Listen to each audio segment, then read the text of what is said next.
सो hi everyone, आज हम करने वाले हैं life process chapter class 10th के लिए, जो कि आपका चैप्टर 5 आ जाता है इन द क्लास 10th। ठीक है बच्चों, तो आज हम ये सीरीज़ स्टार्ट करने वाले हैं। चैप्टर वाइज चैप्टर हम एनसीईआरटी की रीडिंग करके ही हम क्या करेंगे, इसको अच्छे से इस चैप्टर को कंप्लीट करेंगे। कई बार आप लोग नोट्स ले लेते हो, उससे पढ़ाई कर लेते हो, लेकिन हमारी एनसीईआरटी रह जाती है कहीं ना कहीं, तो फिर हम एनसीईआरटी को ही हम करने वाले हैं। तो बिगिन करते हैं इसको। How do we tell the difference between that is alive and what is not alive. आप कैसे बता सकते हो कि कौन सी चीज़ अलाइव है और कौन सी चीज़ अलाइव नहीं है।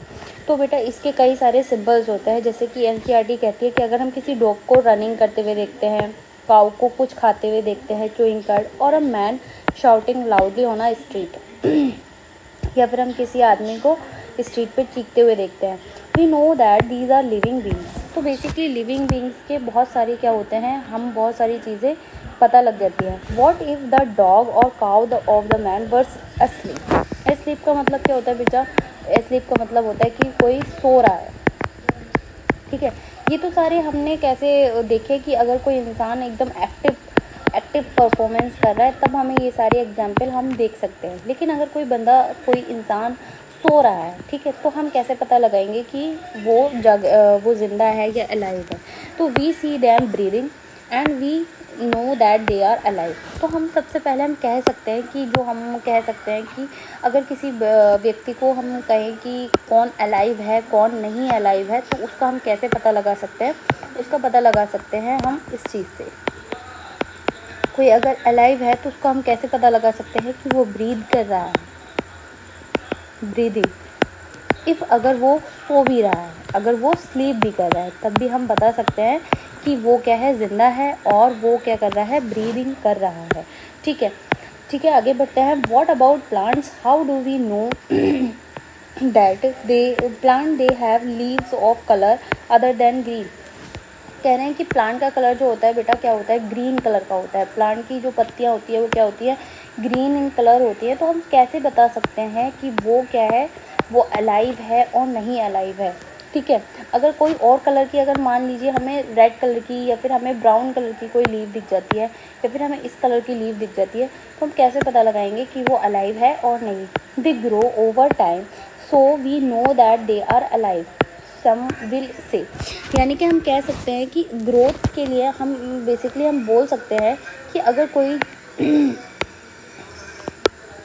मान लो हम कह रहे हैं कि हम कह रहे हैं कि अगर हम किसी व्यक्ति के अलाइव होने को देखें तो उसमें हमने ब्रीदिंग देख लिया, लेकिन अलाइव अगर हम प्लांट की बात करें तो प्लांट को अलाइव होने के लिए हम कैसे कौन सी चीज़ों पे ध्यान रखते हैं कि बेसिकली वो क्या कर रहा है, ग्रोथ कर रहा है ना। नॉट ओनली दिस कलर, क्योंकि कलर तो ग्रीन के अलावा भी हो सकते हैं। तो बेसिकली हम किससे पता लगा सकते हैं कि वो ग्रो कर रहा है ना। Time by time, time to time वो क्या कर रहा है, टाइम टू टाइम क्या कर रहा है, टाइम टू टाइम ग्रोथ कर रहा है। तो बेसिकली हम उससे पता लगा सकते हैं। In other word we tend to think some sort of movement either growth related or not. तो बेसिकली हम कह सकते हैं कि बहुत सारी क्या होते हैं, और भी बहुत सारी चीज़ें होती हैं, जैसे कि मैंने आपको अभी बता दिया कि ग्रोथ एक फैक्टर है as common evidence for being alive. तो ग्रोथ रिलेटेड फैक्टर हो भी सकते हैं, नहीं भी हो सकते, और भी इसके अलावा बहुत सारे होते हैं। But a plant that is not visibly growing is still alive and some animal can breathe without visible movement. तो हम कह सकते हैं कि अगर ऐसे कोई है कि अगर हमें दिख ही नहीं रहा है कि भाई उसका कोई विजिबल मूवमेंट ही नहीं है, तो हम कैसे पहचानेंगे। So using visible movement as the defining characteristic of life not enough. तो हम कह सकते हैं कि जो विजिबल, हम जिसकी बात कर रहे हैं कि विजिबल मूवमेंट की हम बात कर रहे थे, तो ज़रूरी नहीं है कि विजिबल मूवमेंट हमें दिखे ही, कोई भी मूवमेंट हमें दिखे तभी हम उसको क्या कहेंगे कि वो जिंदा है। तो इसके अलावा भी बहुत सारे फैक्टर्स होते हैं जो हमें देखते हैं। तो बेसिकली हमने यहाँ तक क्लियर कर लिया है। ठीक है, व्हाट अबाउट प्लांट्स ये हमने देख लिया है। So we know that alive some will अना, ये भी हम देख चुके हैं। यहाँ तक हम लोगों ने अच्छे से देख लिया है। So using visible movement as the defining characteristic of life is not enough. तो बेसिकली ये कोई इनफ नहीं है कि विजिबल मूवमेंट ही हमें बता लगाए। Movement over very small scale will be invisible to the naked eye. तो हमसे कई बार पूछ लिया जा सकता है कि जो मूवमेंट होते हैं, तो मूवमेंट क्या होते हैं, बहुत वेरी स्मॉल स्केल पर हम देख सकते हैं, जो कि बिल्कुल इनविजिबल होता है ना नेकेड आई, हम ऐसे नहीं देख सकते। जैसे कि movement of molecule, for example, is this invisible molecular movement necessary for life? तो आप मुझे बताइए कि क्या इनविजिबल मॉलिकुलर मूवमेंट क्या होता है, नेसेसरी होता है लाइफ के लिए? If we ask this question to professional biologist they will say yes.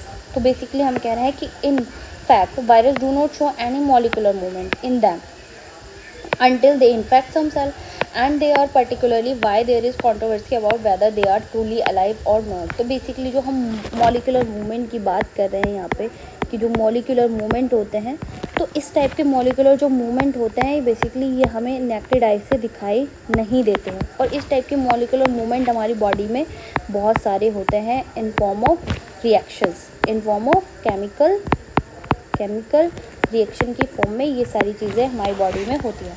Y are molecular movement are needed for life? क्यों ज़रूरी हैं ये मूवमेंट्स? तो बेसिकली हम देख लेते हैं कि क्यों ज़रूरी है। We have seen in earlier classes living organism well organised structure, they can have tissue have cells have smaller component in them and so on. Basically हमने देखा था कि सेल्स होती हैं और ग्रुप ऑफ सेल्स मिलके क्या बनाते हैं, ग्रुप ऑफ सेल्स मिलके बनाते हैं आपके टिश्यूज़ बनाते हैं, और ग्रुप ऑफ टिश्यूज़ मिलके क्या बना रहे होते थे आपके ग्रुप ऑफ टिश्यूज़ मिलकर बना रहे होते थे आपके ऑर्गन ग्रुप ऑफ ऑर्गन मिलके आपका क्या बना रहे होते थे, ऑर्गन सिस्टम। तो इतना हमें पता है ऑर्गन सिस्टम क्या बना रहा होता है, ग्रुप ऑफ ऑर्गन सिस्टम क्या मिलकर बना रहे होते हैं, एक ऑर्गेनिज्म को क्रिएट कर रहे होते हैं। ये सब हम लोग जानते हैं, क्लास 9th में हम लोग अच्छे से ये चीज़ पढ़ चुके हैं, ठीक है। तो because in the fact of environment this organise order nature of living structure is very likely to keep breaking down over the time. If order break down the organism will no longer be, यानी कि अगर ये order जो है अगर break होता है तो बेसिकली कोई भी ऑर्गेनिज्म अलाइव नहीं रहेगा। So living creature must keeping repairing and maintaining their structure. यानी कि क्या होता है, जैसे मान लो आपकी चोट लग जाती है कहीं, है ना, कोई बाउंड हो जाता है ना, घाव हो जाता है या कुछ भी हो जाती है, तो बेसिकली इसको रिकवर होना ज़रूरी है ना। तो ये रिकवरी जो होती है, ये रिकवरी ही हमें क्या करती है, हमें अलाइव रखती है, हमें ज़िंदा रखती है, ठीक है। Since all these structure are made up of molecule they must molecule are all the time. तो बेसिकली आप केमिस्ट्री में भी ये पढ़ चुके होंगे कि मॉलिक्यूल्स का कितना बड़ा रोल है। तो यही स्ट्रक्चर क्या होते हैं, मॉलिक्यूल से बनी होती है और ये हमें हील करती है। What are the maintenance process in the living organism? हम देख लेते हैं कि मेंटेनेंस प्रोसेस क्या होता है। तो हम आ जाते हैं आपके what are the life process वाले 5.1 वाले उस पर। तो लाइफ प्रोसेस क्या है, व्हाट आर लाइफ प्रोसेस? तो लाइफ प्रोसेस बेसिकली क्या होता है, life process is a maintenance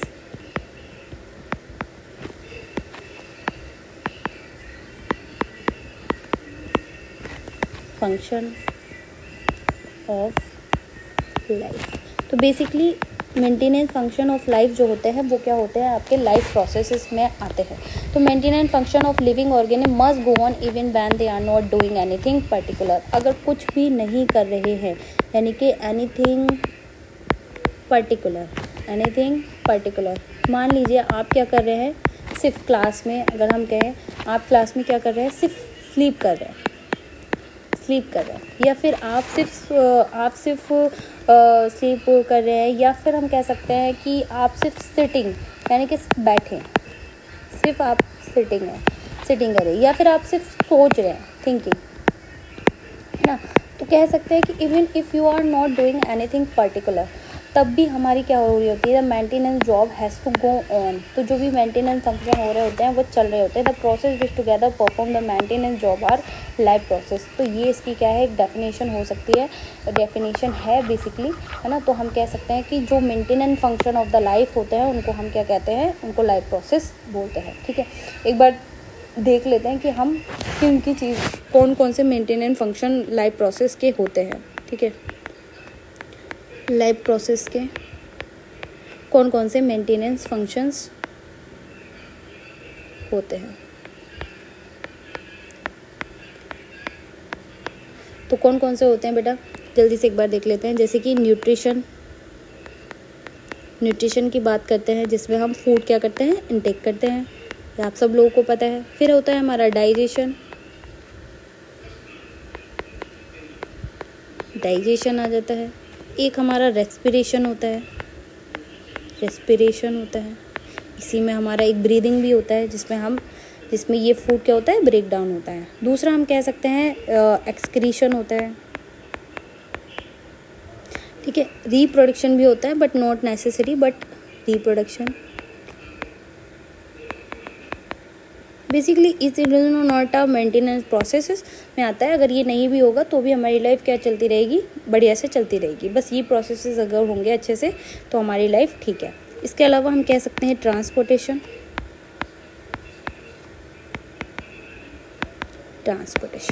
is that clear. हम आगे बढ़ते हैं कि हम कहाँ चल रहे हैं, ठीक है।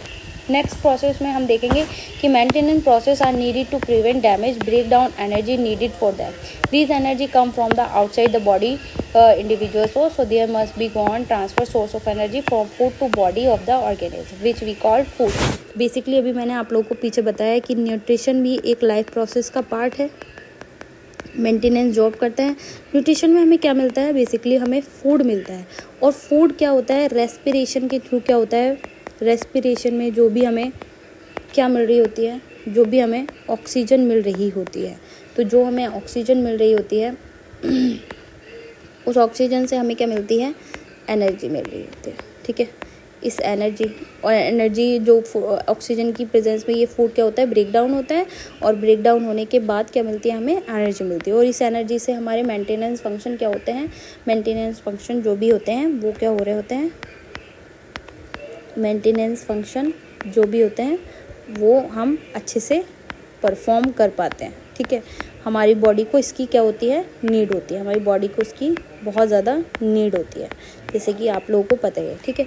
इसके बाद आता है if the body size of organism grow, additional raw material will also be needed from the outside. Since life on earth depend on the carbon based molecule, most of these food element carbon based, depending on the complexity of these carbon sources, different organisms can then use different kind of nutritional process. तो basically जो हमारी life है, आपको एक most important पूछ लिया जाएगा, यहाँ से कोई क्वेश्चन भी पूछ सकता है कि आपकी जो लाइफ होती है कैसी है, लाइफ किस चीज़ पे डिपेंडेंट है ना। तो हमारी लाइफ क्या है, कार्बन बेस्ड है, कार्बन बेस्ड है। आप देखोगे कि जितनी भी चीज़ें होती हैं, प्रोटीन, लिपिड, कार्बोहाइड्रेट, सब क्या होते हैं, सब कार्बन, उसमें क्या होता है, कार्बन का सोर्स होता है। Different organism can then use different kind of nutritional process. और इस कार्बन की कॉम्प्लेक्सिटी, ये कार्बन की जो कॉम्प्लेक्सिटी होती है, इस कार्बन की कॉम्प्लेक्सिटी के बेस पर हम कह सकते हैं कि हर एक ऑर्गेनिज्म क्या करता है, अलग अलग टाइप का क्या करता है, न्यूट्रिशन परफॉर्म करता है। जैसे कि मैंने आप लोगों को बताया भी कि अलग अलग टाइप का न्यूट्रिशन परफॉर्म करेगा। आई होप ये क्लियर हो गया होगा। बेसिकली एक बार और बता देती हूँ कि हमारी जो लाइफ होती है वो क्या है, कार्बन बेस्ड है। और कार्बन बेस्ड होने की वजह से, क्योंकि depending on the complexity of the carbon, हर एक ऑर्गेनिज्म का जो न्यूट्रिशन होता है वो अलग अलग तरीके का होता है, डिफरेंट होता है, ठीक है। The outside source of energy could be quite varied since the environment is not under the control of individual organism. ये लाइन याद रखनी है कि एनवायरनमेंट किसी के भी कंट्रोल में नहीं है। These source of energy therefore need to be broken down, build up the body and must go on finally converted in the uniform source of the energy can be used for the various molecular movement needed the maintenance life process। जैसे कि मैंने यहाँ पे आपको ये बता ही दिया, ठीक है। हम इस पे आ जाते हैं। Oxidising reducing reaction are some of the most common chemical means break down of molecules, ठीक है। एक बार मैं आपको यहाँ बता देती हूँ। बेसिकली हमारी बॉडी के अंदर बहुत सारी ऑक्सीडाइजिंग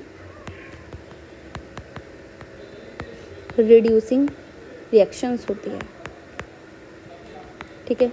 बहुत सारी ऑक्सीडाइजिंग रिड्यूसिंग रिएक्शन होते हैं। अब बेसिकली हम ये ऑक्सीडाइजिंग रिड्यूसिंग रिएक्शंस की बात कर रहे हैं तो क्या है, सबसे पहले आप आइए यहाँ पर। एक होता है हमारा मेटाबॉलिज्म, ठीक है। मेटाबॉलिज्म क्या होता है, सम ऑफ केमिकल रिएक्शंस। ये जो मेटाबॉलिज्म होता है, ये बेसिकली क्या होता है, दो टाइप का होता है, ठीक है। ये दो टाइप का होता है। इसमें क्या होता है, एक होता है एनाबॉलिज्म, एक होता है इसमें कैटाबॉलिज्म, ठीक है। तो अब हम देख लेते हैं कि कैटाबॉलिज्म में क्या होता है, एनाबॉलिज्म में क्या होता है। एनाबॉलिज्म में जनरली क्या होती हैं चीज़ें सिंथेसाइज होती है यानी कि बनती है, ठीक है, बोल सकते हैं कि बनती हैं। और कैटाबॉलिज्म में चीज़ें क्या होती हैं, ब्रेक डाउन होती है, ठीक है, ब्रेक डाउन हो रही है। अब ब्रेक डाउन का मतलब क्या है कि मान लीजिए कोई भी लार्ज मॉलिक्यूल है और वो ब्रेक डाउन होगा स्मॉल मॉलिक्यूल्स में, यानी कि कॉम्प्लेक्स मॉलिक्यूल किस में क्या होंगे, ब्रेक डाउन होंगे। कॉम्प्लेक्स मॉलिक्यूल किस में ब्रेक डाउन हो रहे हैं, स्मॉलर वन। लेकिन अगर यहीं पे हम बात करें तो यहाँ पे जो छोटे छोटे मॉलिक्यूल्स होते हैं ये क्या होते हैं, बनाते हैं एक complex molecule,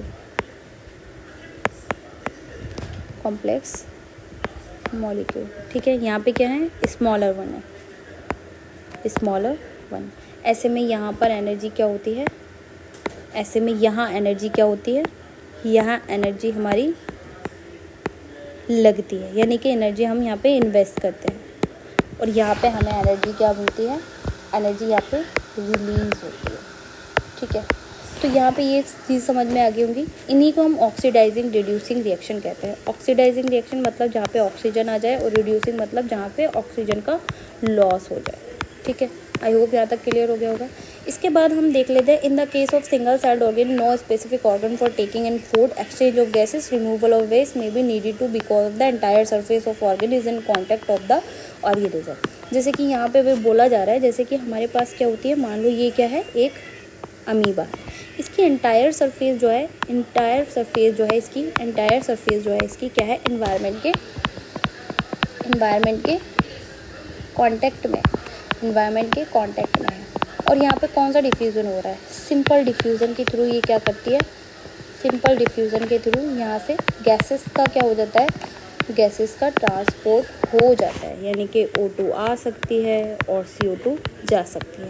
but in a complex organism, मान लीजिए कोई ह्यूमन है, ठीक है, अगर कोई ह्यूमन है तो ह्यूमन का बॉडी क्या होता है, एक मल्टीसेलर होता है, एक मल्टीसेलर ऑर्गेनिज्म होता है। मल्टीसेलर का मतलब है कि हर एक सेल का अपना एक क्या होता है, हर एक सेल का अपना एक फंक्शन है। तो बेसिकली सारे जो सेल्स हैं एक जैसा वर्क नहीं कर सकते और सारे ही सेल एनवायरनमेंट के इस तरीके से कांटेक्ट में नहीं होते, जिसकी वजह से हमारी बॉडी क्या होती है, अलग टाइप की होती है, ठीक है। इसका मतलब in multicellular organism all the cells में not be direct contact with the surrounding environment, the simple diffusion does not meet the requirement. अब हम आ जाते हैं, we have seen previously in multicellular organism various body part specialize in function they perform, we are familiar with the idea of specialized tissue, ये सब हम जानते हैं। इसके बाद हम यहाँ जाते हैं, when the chemical reaction are used carbon source and the oxygen for energy generation. यहाँ पे आप लोगों को ये बात याद रहनी चाहिए कि कार्बन का ही सोर्स होता है ऑक्सीजन के लिए और एनर्जी जनरेशन के लिए। They create a by product, they are not only useful for the cell of the body but could also be harmful. These waste byproduct are therefore needed to be removal of the body, discarded out the body, that is called the excretion. Again if the basic rule of the body. तो basically हमने इस पूरे chapter में इतनी सारी चीज़ें सीखी है कि हमने एक तो हमें समझ में आ गया है कि लाइफ प्रोसेस क्या है, हमने मेटाबॉलिज्म भी यहाँ पे क्लियर कर लिया है कि मेटाबॉलिज्म क्या है। यहाँ पे हम ऑक्सीडाइजिंग रिड्यूसिंग रिएक्शंस की बात कर रहे थे, हमने यहाँ पे इसकी डेफिनेशन भी क्लियर कर ली है। हमने ऑल द जो एनसीईआरटी की जो लाइंस है, एनसीईआरटी की जो लाइंस बाय लाइन है, हमने इसको क्या कर लिया है, अच्छे से कर लिया है। लाइन बाय लाइन जो था हमने इसको अच्छे से कर लिया है।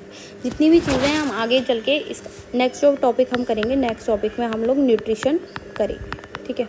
आप लोग मेरे साथ बने रहिए और हम इसी तरीके से पूरे चैप्टर को कवर कर लेंगे। अगर आपको नोट्स चाहिए तो आप लोग मुझे मैसेज कर सकते हैं, कमेंट कर सकते हैं। कमेंट में आप लोग बोल दीजिए कि आपको नोट्स चाहिए, ठीक है।